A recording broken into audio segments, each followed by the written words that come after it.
Bagong muka, bagong responsibilidad at bagong pag-asa ang dadalhin ng Philippine Men's National Football Team sa pagbubukas ng 2026 ASEAN Championship.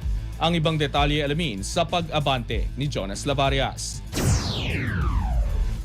Isang bagong yugto ang sisimula ng Philippine Men's National Football Team sa pagbubukas ng 2026 ASEAN Championship, ang first official tournament na kanilang sasalihan matapos ang pagre-retiro ng Askel's legend na si Neil Etheridge. Magsisimula ang kampanya ng Pilipinas sa July 28 kontra Myanmar sa New Clark City Stadium sa Capas Tarlac. Isang labang magpamarka ng panibagong era para sa national team.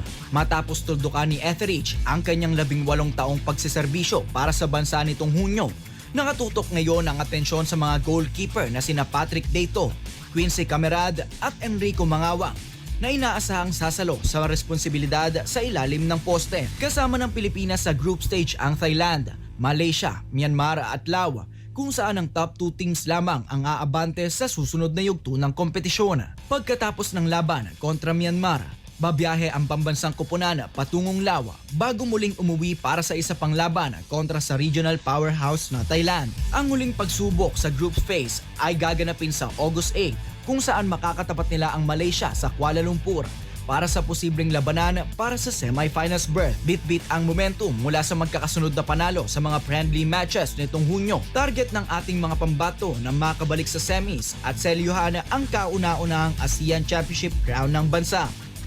Ako, si Jonas Lavarias, Abante.